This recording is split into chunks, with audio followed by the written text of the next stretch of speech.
Mesdames, Messieurs, bonsoir et bienvenue sur Vision Channel Africa. Nous sommes très heureux de vous savoir nombreux. Nous sommes heureux de vous savoir toujours présents. Voilà, nous sommes, merci, excusez-moi, j'étais en train de prendre des notes de la Voilà, on va repartir. Mesdames, Messieurs, bien le bonsoir et bienvenue dans cette autre édition de spécial Covid-19 sur votre chaîne Vision Channel Africa. Nous sommes très heureux de vous savoir nombreux. Nous sommes encore plus heureux de savoir que l'information, ou plutôt les informations que nous vous donnons, ou plutôt le travail que nous abattons chaque jour aide certaines personnes à trouver des réponses à leurs questions face à cette pandémie, à cette vague, à cette mauvaise vague qui est en train de balayer, si on va dire, le monde tout entier. Aujourd'hui, dans cette autre édition, nous allons aller du côté de la Grèce où nous allons retrouver un confrère d'une autre chaîne de télévision. Avant de vous le présenter, je vous propose de regarder cet élément que la régie va nous mettre tout de suite sur vos écrans.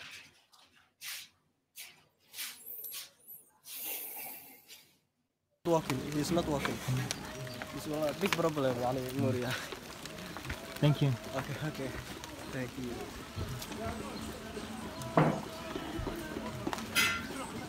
Where are you from?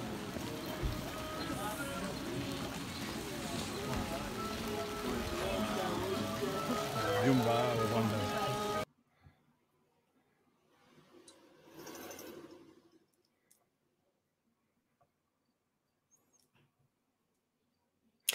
Voilà, quelques petites difficultés à faire partie de la vidéo. En fait, il s'agit bien du camp de Lesbos, voilà.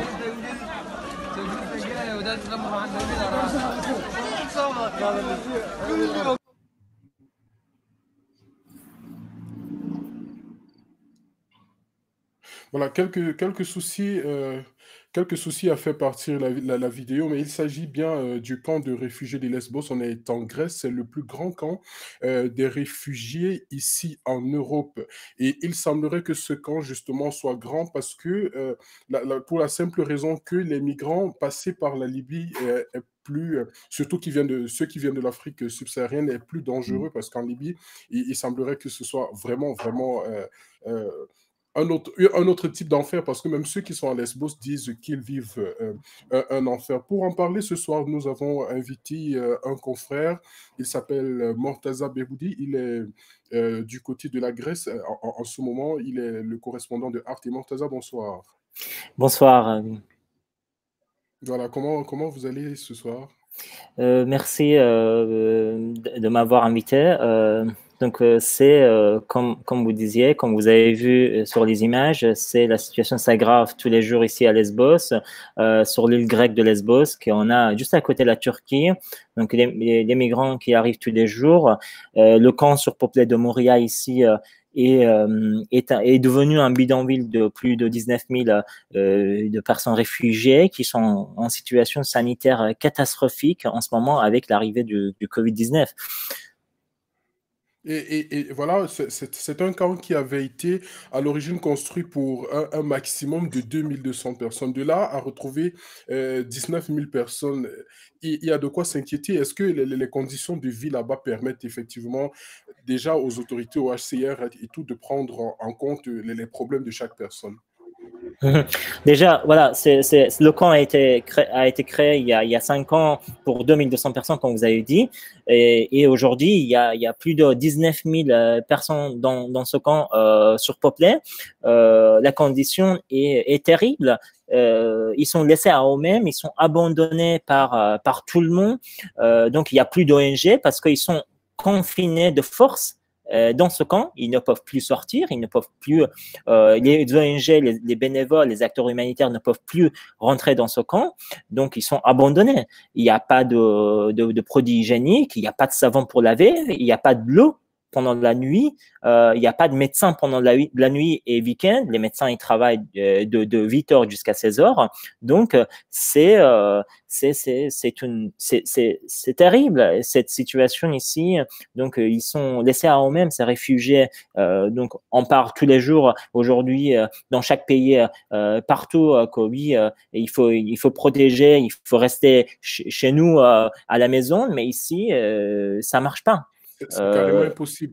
Avec l'ouverture de la Turquie, le président Erdogan, en début mars, a décidé d'ouvrir les portes de la Turquie. Est-ce que cette ouverture a eu une influence sur la population du camp de Lesbos? Oui, alors, depuis l'ouverture des frontières gréco-turques, donc c'est les nouveaux arrivants, ils sont arrivés ici, plus de 600 personnes pendant un seul week-end. Donc, ils étaient hébergés dans un bateau militaire pendant une dizaine de jours ici, au port de Mytilène, à Lesbos.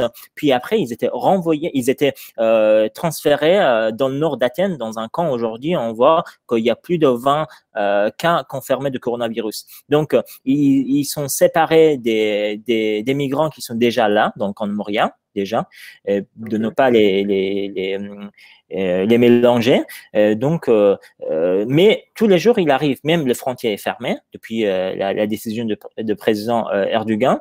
Donc, il arrive les migrants, et puis après, ils sont transférés dans d'autres camps, pas ici, dans le camp de Moria, parce que déjà, ce camp est une bombe sanitaire, parce qu'il y a des déchets, des poubelles partout, il y a personne responsable, l'État grec, ils n'ont pas un plan clair pour les protéger face à l'épidémie de coronavirus.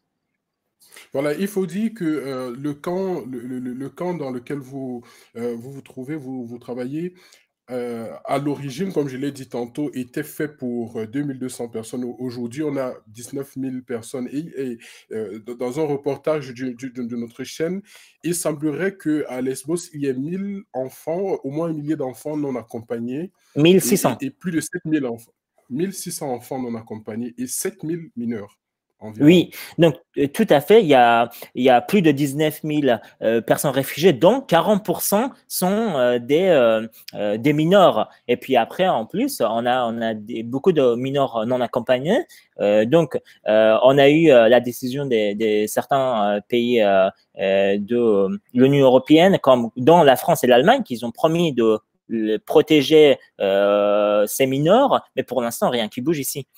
Donc ils sont toujours, ces enfants sont aussi abandonnés, ils ne savent pas se protéger souvent parce que leur famille doivent attendre, faire la queue pour avoir à manger.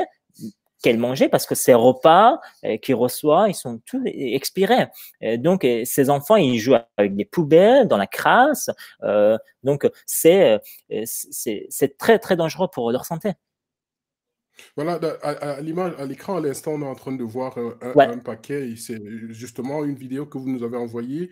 Est-ce que vous pouvez commenter, vous pouvez nous dire un peu les conditions? Apparemment, ce sont des heures de fil pour pouvoir avoir à manger. C'est énorme. Et puis, pour avoir ce qu'on voit à l'écran là, est-ce que vous pouvez un peu expliquer? Alors, le soir que j'ai fait la queue moi-même avec ces réfugiés, ces milliers de réfugiés, j'ai fait la queue pour avoir à manger. Puis après 4 heures, j'ai eu ce sac. Donc, dans le sac, il y a 2 œufs avec du pain expiré. Donc, 2 œufs, en fait, c'est notre dîner. Donc, il faut manger ça le soir. Donc, puis après, pendant les matinées, pour avoir du lait pour les enfants, il faut se réveiller à 6 heures du matin, très tôt. Vraiment des conditions inimaginables, incroyables, carrément. Est-ce que donc, vous confirmez, est-ce qu'il y a des cas de coronavirus, de Covid-19 déclarés dans le camp en ce moment? Donc, pour l'instant, il n'y a pas de cas confirmés du coronavirus dans le camp de Moria, mais il y a beaucoup de gens qui ont de symptômes, qui ont de fièvre.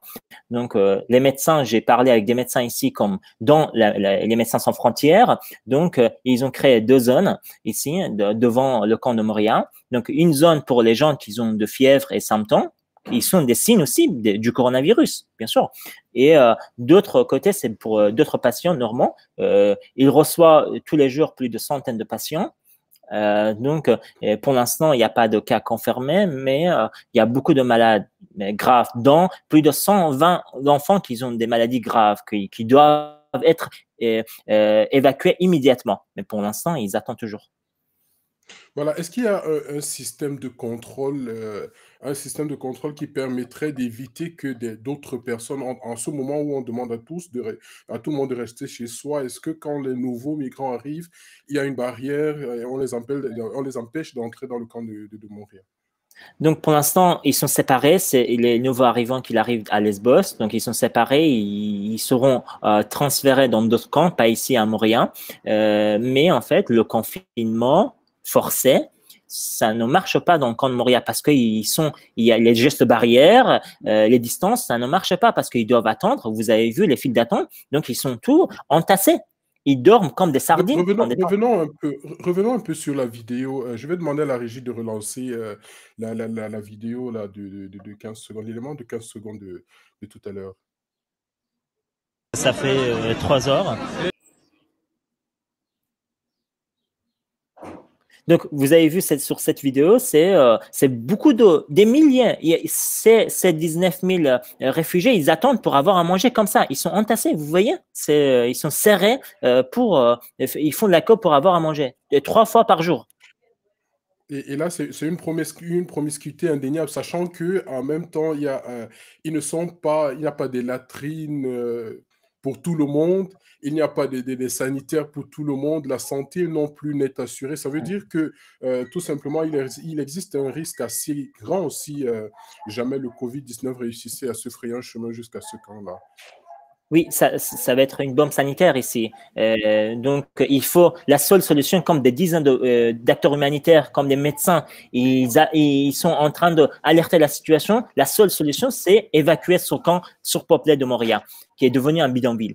Donc, les solutions qui ont été proposées, ce sont les héberger dans les maisons de vacances, dans les hôtels vides qui se trouvent ici à Lesbos, en Grèce, partout en Europe. On peut les protéger si on veut.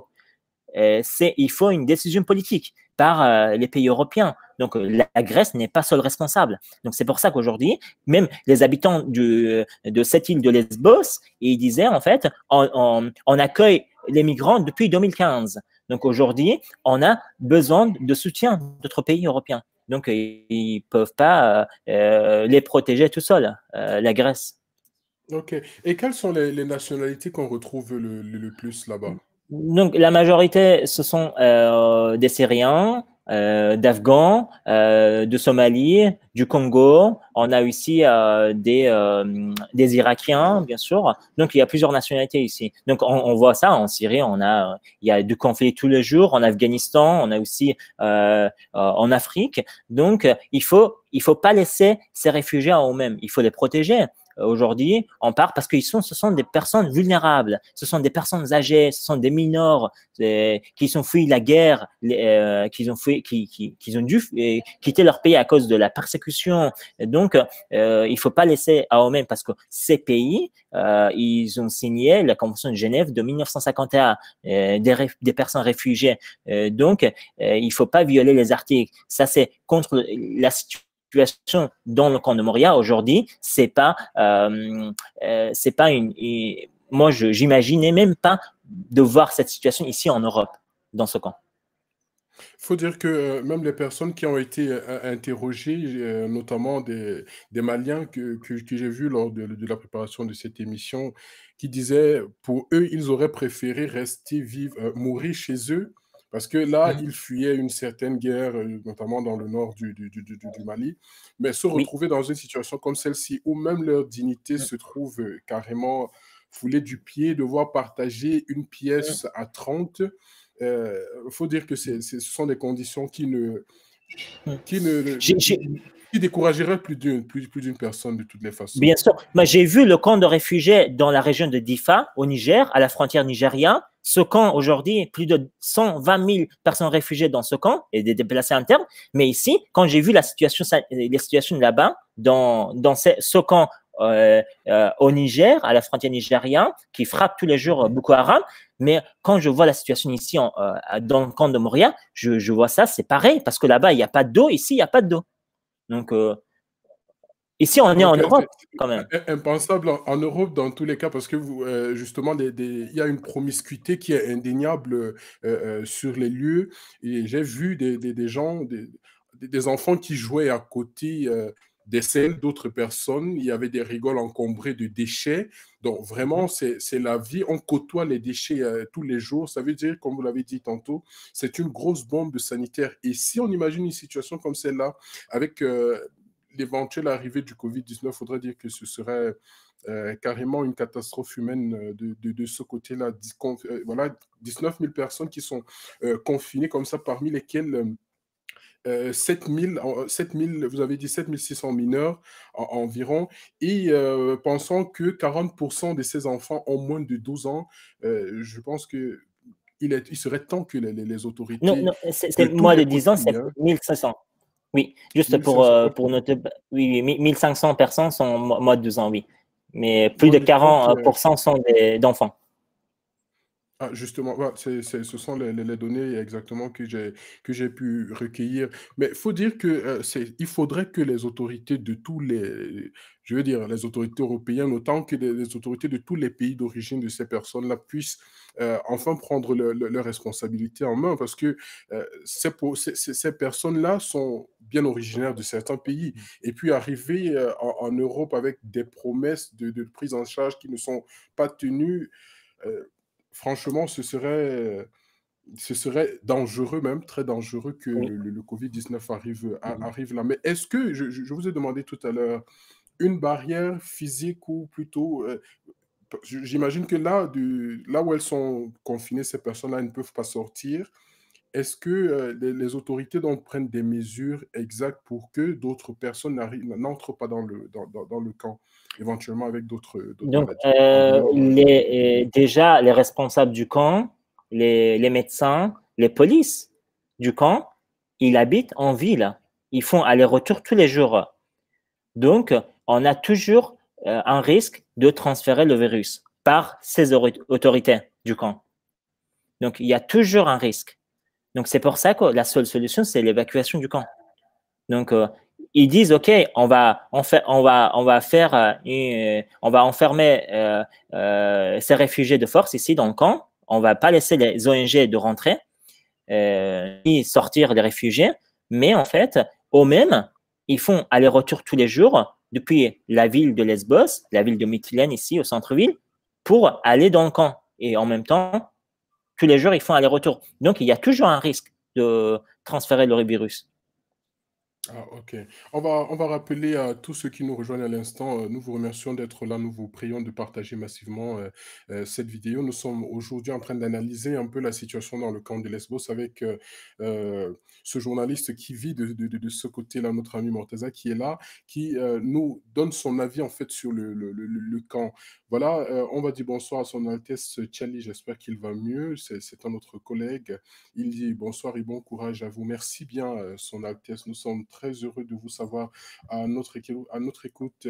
Lydie Laure également, bonsoir à vous. Merci d'être là. 37 personnes, à toutes les personnes qui sont en ligne, nous vous prions de partager dans vos groupes, partager sur WhatsApp, utiliser tous les canaux possibles. Et si vous avez des questions, bien entendu, regardant ce camp de réfugiés, nous avons la personne indiquée aujourd'hui là, juste devant nous. Alors, Mortaza, est-ce que, et pour vous-même, votre travail là-bas, est-ce que vous rencontré des difficultés à faire votre travail de journaliste? Quel est votre quotidien là-bas? Donc, alors déjà, le camp de Moria est interdit aux journalistes depuis 2016. Donc, les journalistes ne peuvent pas rentrer dans le camp depuis 2016. Donc, c'est interdit de faire du journalisme. Il y a des journalistes qui ont été attaqués par les nationalistes ici, sur place, par des polices. Ils étaient attaqués, ils étaient arrêtés, les journalistes ici. Donc, ceux qui voulaient dénoncer la situation du camp. Donc, moi, j'ai l'avantage, ça veut dire que je passe comme un réfugié moi-même. Comme je parle plusieurs langues, donc je vais passer, voilà, trouvant une solution. Moi, je filme avec mon portable ici, donc c'est même qualité qu'une grosse caméra, donc pour essayer d'énoncer la situation. Donc, moi, j'ai parlé avec un Syrien, par exemple, il m'a dit, en Syrie, il y a la mort, en Moria, on va mourir aussi dans ce camp. C'est pareil. Il n'y a pas de différence entre la Syrie et Lesbos et ce camp de Moria. Donc, il faut donner la parole à ces personnes pour raconter leur histoire. Sinon, en fait, les responsables du camp, les polices, ils ne veulent pas des journalistes sur place. Donc, le camp est interdit. Une caméra d'un journaliste russe que j'ai vu, il était volé. Il y a des journalistes qui étaient menacés par la police ici. Donc, ils étaient arrêtés aussi sur place. Donc, on voit qu'aussi le travail d'information ici n'est pas possible. Parce que il y a interdiction de filmer, photographier. Même il y a réfugiés qui voulaient prendre des photos de la situation pour partager sur les réseaux sociaux. Ils étaient aussi, leur portable était, ils ont perdu leur portable. Donc, ils risquent aussi leur demande d'asile s'ils prennent des photos partagées sur les réseaux sociaux. Il faut dire que vous prenez un grand risque. Est-ce que vous ne vous sentez pas en danger chaque jour que vous essayez d'y entrer? Donc, on est toujours en danger. Donc, il faut quand même, on est journaliste. Il faut dénoncer la situation. Il faut parler je dis quelque chose. On peut pas comprendre la réalité sans les voix locales et les reporters locaux. On a besoin des journalistes ici dans ces conditions, malgré la pandémie du coronavirus, mais il faut dénoncer cette situation. C'est inhumain. Beaucoup d'enfants, surtout, ils sont obligés de vivre dans des conditions indignes. Il faut dire ça. Il faut parler de ce qui se passe vraiment dans ce camp surpeuplé ici à Montréal, qui est devenu un bidonville. Ce n'est pas un camp. Ok. Et donc, vu que ces personnes sont entassées, on va utiliser ce terme parce que Oui. c'est bien le cas, Mm. lorsqu'elles sont toutes regroupées là, quelles sont les perspectives pour elles? Est-ce qu'il y a comment je vais dire, est-ce que leurs cas sont traités de façon à ce qu'ils puissent sortir du camp peut-être au fur et à mesure, ou depuis 2015 que les gens s'entassent, elles ne cessent de s'entasser là, à Mm. l'intérieur? Oui, alors déjà la procédure d'asile est très longue ici en Grèce. Donc ils ont des rendez-vous entretien pour l'asile dans 1 an, dans 2 ans. Il y a des gens qui attendent des mois, voire des années. Souvent des femmes enceintes, des personnes vulnérables, des personnes âgées, d'enfants. Donc c'est très difficile pour eux de vivre dans le jungle. Ce n'est pas même un camp. Il n'y a pas d'électricité la nuit, il n'y a pas d'eau, il n'y a pas en ce moment produits hygiéniques ni savon. Donc ils sont entassés comme il y a une famille de 5 personnes, 6 personnes, ils dorment dans une tente de camping de 2 mètres carrés. À supposer qu'en hiver, les conditions sont encore plus difficiles parce Il que fait très n'ayant pas froid.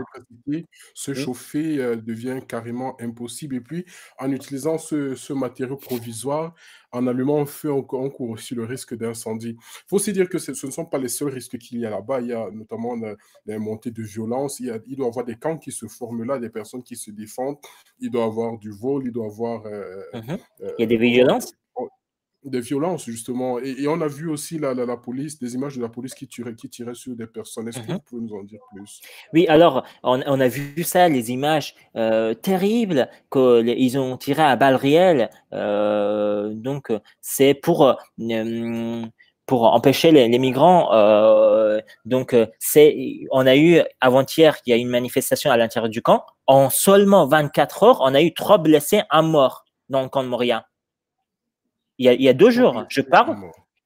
je vous parle ça depuis hier, avant-hier. En 24 heures, on a eu 3 blessés, un mort, un incendie dans le camp aussi. Donc, on a perdu un bébé il y a 3 semaines dans le camp. Il y avait un autre incendie. Donc, les violences montent dans le camp parce que ces jeunes, ces migrants, ces réfugiés, ils sont désespérés. Quand ils viennent désespérés, bien sûr, il y a beaucoup de gens qui les attendent depuis des années. Donc, il y a traumatisme aussi avec.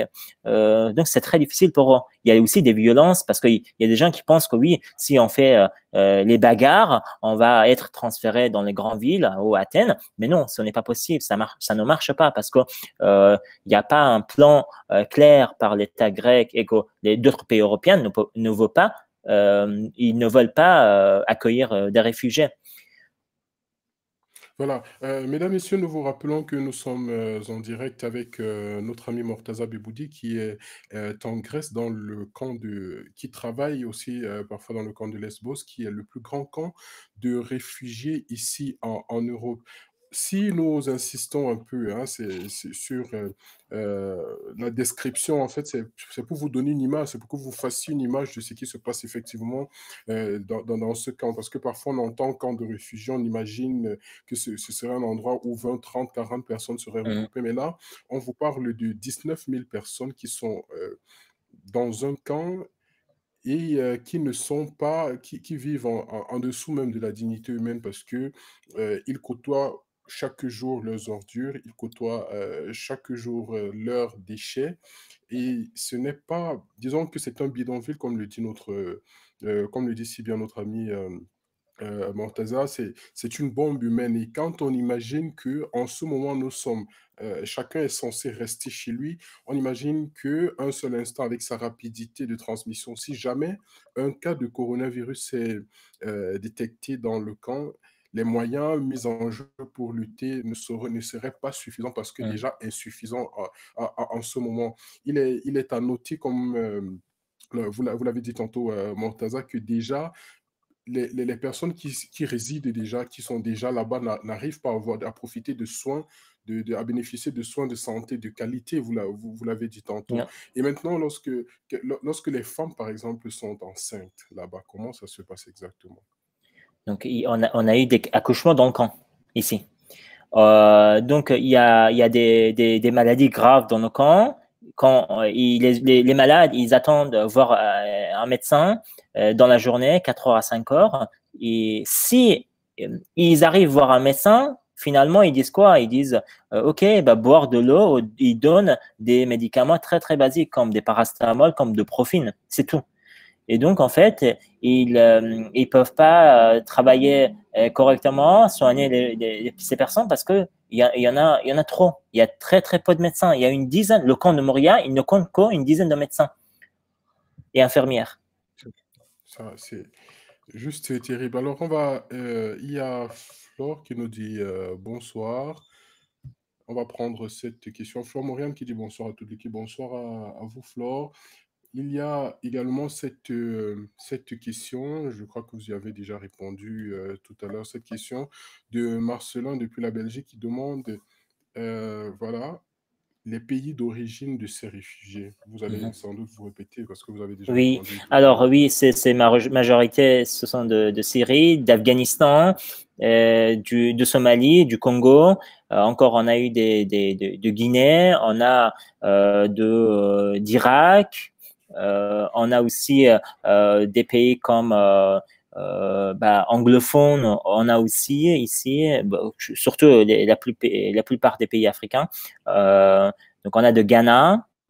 On a aussi de Somalie, comme je disais aussi. Donc, donc voilà, c'est comme pourquoi en fait, comment ça se passe. Donc, moi j'ai entendu parler plusieurs. J'ai fait des amis aussi, de Congolais ici dans le camp. Donc ils me disaient en fait, c'est pour eux, c'est plus facile parce que c'est comme on voit bon, il y a trafic humain en Libye, on a eu des catastrophes aussi, on a eu il y a beaucoup de réfugiés qui ont perdu la vie en traversant la Méditerranée. Donc, pour eux, c'est plus facile de passer par la Turquie puis de venir à Lesbos. Et le chemin qu'ils empruntent, est-ce que vous pouvez un peu, sans doute, ils vous ont raconté des Oui. histoires de comment exactement ils ont fait pour arriver là. Est-ce que vous pouvez un peu nous donner Oui. des détails sur le chemin qu'ils empruntent avant qu'on ne Alors, on a, par exemple, en Syrie, on voit bien que depuis 2011, on a la crise syrienne. Beaucoup de Syriens ont dû déplacer, se réfugier. Donc, il vient, par exemple, de Alep, d'Idlib. En ce moment aussi, c'est une catastrophe là-bas. Deir ez-Zor, donc ils passent par la Turquie, les pays voisins toujours. Ou soit ils restent dans les pays voisins pour venir à Lesbos. On a l'Afghanistan, par exemple, les Afghans, ils passent par l'Iran, la Turquie, Lesbos, ici en Grèce. On a aussi, donc, comme je disais, les Congo, Somalie, ils passent par Angola, Luanda, puis avoir un visa, venir en avion en Turquie, puis en Turquie, ils passent en bateau à Lesbos. Donc, ils payent très cher aussi. Ils payent au moins 2000 € pour prendre un bateau en plastique. Un bateau qui est pour une dizaine de personnes, il ramène une cinquantaine de personnes. Donc, Est-ce que ces personnes-là que vous avez, avec qui vous avez été en contact, est-ce qu'ils réussissent à parfois vous raconter l'histoire qu'ils ont eue ou alors est-ce qu'ils réussissent à avoir un contact avec leur famille restée au pays? oui, alors, et ces personnes, ils ont perdu, en traversant la mer, ils ont perdu leurs papiers, leurs portables, leurs sacs, parce que un bateau en plastique, et une centaine de personnes sur un bateau, donc c'est assez difficile. Parfois, ils ont perdu leur vie aussi, et ils sont blessés, hum, donc ils peuvent pas malheureusement parfois contacter leur famille parce que quand ils arrivent ici, donc il fallait être accueillis par la première réception ici dans le camp de Moria. Donc la première réception, ils prennent leur empreinte et puis après il y a une session d'information du HCR. Il explique la procédure. Voilà, bienvenue en Europe. Puis après encore expliquer quelles sont les aides qui vont bénéficier ici dans le camp de Moria. C'est pas grand chose parce qu'il reçoit 90 € le chef de famille par mois pour manger parce que les repas du camp, comme je disais, sont expirés, sont pas bons. Il y a un réfugié qui me dit les repas du camp, on met devant un chien ne va pas manger ça. Aïe, ça c'est dur. Alors, on prend cette question de Lydie Laure qui dit je suis curieuse de savoir les mesures entreprises par par le gouvernement grec pour faire face à cette situation. Alors, c'est le gouvernement grec aujourd'hui, comme je dis, ils n'ont pas un plan clair pour les protéger. Donc, comme la procédure d'asile est très longue, parce qu'en fait, il y a un service d'asile européen qui s'appelle EASO, qui gère leur procédure d'asile, bien sûr. Donc, le HCR, les acteurs humanitaires comme l'Organisation internationale d'immigration, IOM, pour faciliter leur retour dans leur pays d'origine. Il y a aussi, qui gère aussi parfois les mineurs, qui s'appelle la zone de sécurité pour les enfants de moins de 14 ans et 12 ans. On a aussi le HCR, le Haut Commissariat des Nations Unies pour les réfugiés, qui sont là pour faciliter le travail du gouvernement grec. Donc, ils sont pas responsables non plus. Ils peuvent pas, ils ont pas même pouvoir qu'ils ont dans d'autres pays aux voies de développement, comme en Afrique, comme ailleurs. Donc ici, ils sont là que pour faciliter le travail du gouvernement grec. Donc, comme je dis, ils n'arrivent pas, le gouvernement grec, ils n'arrivent pas de répondre facilement aux besoins des réfugiés. Comme je dis, il y a des problèmes sanitaires, l'accès à l'eau, l'électricité, des conditions de vie dans le camp de Moria. Par exemple, l'hébergement dans des tentes, ou soit aussi accès parfois aussi au repas, sont laissés aux Américains. Et il y a une communauté évangélisme qui sont là, surtout des Américains, qui gèrent le camp. Donc, on ne voit pas les Grecs. Les Grecs, ils sont là que pour, leur demande d'asile, soit pour les polices, la sécurité, c'est tout. Donc, on ne voit pas que les Grecs, ils ne gèrent pas le camp. Et parlant de conditions de vie, quand on voit les femmes, leur hygiène et tout le reste, est-ce que vous avez souvent des retours là-dessus? Parce que les femmes ont des exigences un peu plus particulières Oui, que les hommes. Et du bien sûr. coup, imaginez les femmes vivre dans ces conditions-là, Oui, et donc là, ce serait difficile. Est-ce que vous avez eu des retours déjà? donc en fait, j'ai parlé avec. C'est terrible parce que c'est déplorable cette condition.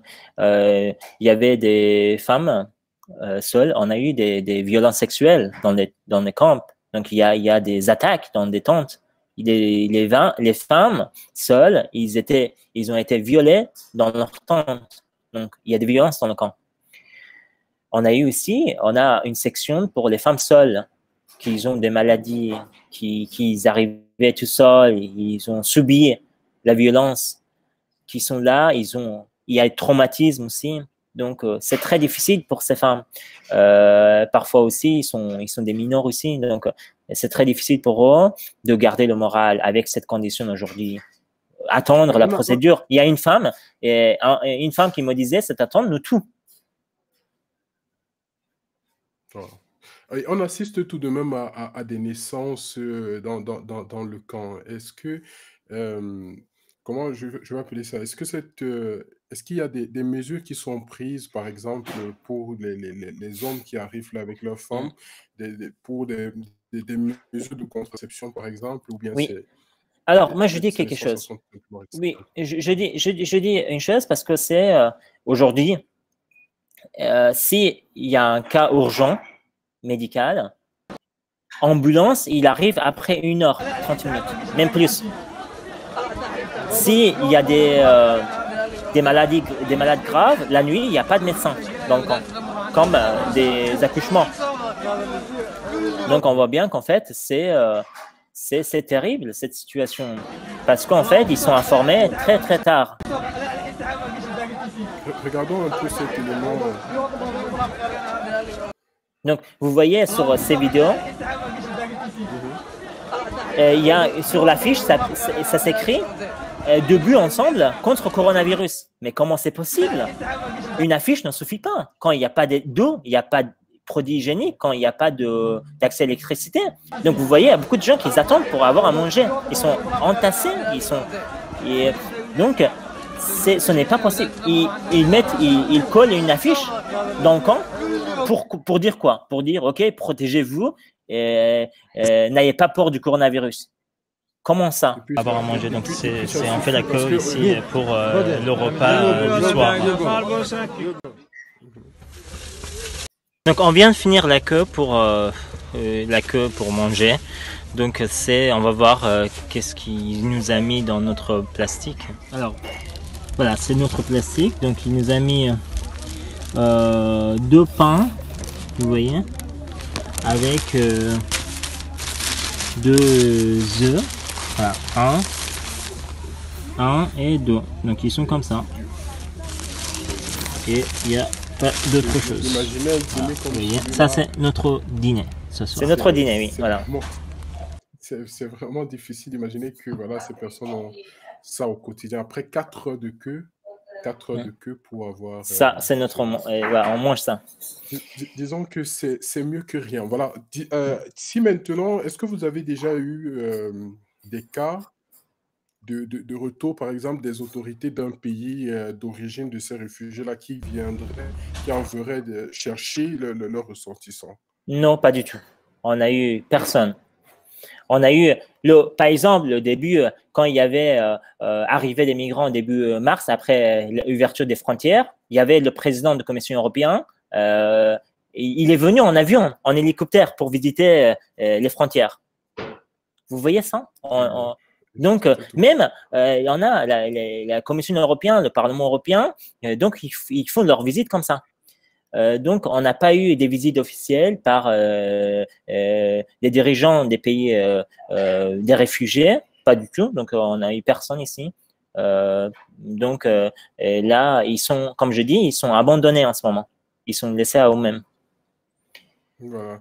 On prend cette question de Mambessiake qui dit selon vous, cette négligence de l'État grec est due au manque d'argent ou d'une volonté délibérée de laisser sinon souffrir ou mourir les réfugiés? Oui, alors comme je disais, même la Grèce est aussi seul pays qui accueille tout le monde. Donc la Grèce n'est pas seule responsable. Il faut que on a besoin d'un engagement politique européen, pas seulement la Grèce, parce que moi, comme je dis, il y a manque d'argent, bien sûr. On a eu, depuis l'accord entre la Turquie et l'Union européenne en 2016, la Turquie, ils n'ont pas reçu aussi ce qui était accordé pendant cet accord. Donc, on a eu aussi la Grèce même. Donc, la Grèce ne doit pas être tout seule ici pour accueillir ces milliers de réfugiés. Donc, bien sûr, on a besoin que soit un engagement politique par des pays européens. On a d'autres pays qui ne veulent pas accueillir, qui ont accueilli très peu. Est-ce que la question, en fait, c'est vrai que la Grèce se plaint d'une responsabilité disproportionnée face à ce problème. À part fournir le camp, parce que vous avez dit déjà, le camp n'est même pas géré par les autorités grecques. Oui. Qu'est-ce que la Grèce donc fait concrètement? Est-ce que c'est un manque d'argent? Est-ce que c'est un manque de moyens financiers pour prendre alors, déjà, on voit oui. Alors, on voit déjà la Grèce était en crise depuis 2008. Crise, bien sûr, les dettes, on voit ça aux banques centrales. Donc, en même temps, la Grèce, c'est aux frontières, c'est ici, c'est la frontière d'Europe. Donc, on parle de l'Europe, on ne parle pas que la Grèce. Donc, on a besoin que d'autres pays européens viennent en aide ici.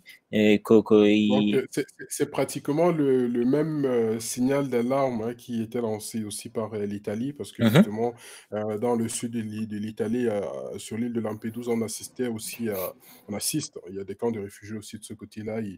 Voilà, l'Italie, à un moment, on s'est dit, voilà, l'Europe, si on dit Europe, si on dit que nous sommes ensemble, vous ne devez pas nous laisser cette charge à nous tout seuls. Et voilà, ça pèse aussi sur la Grèce. Balthazar Beboudi, nous allons bientôt terminer cette cette émission.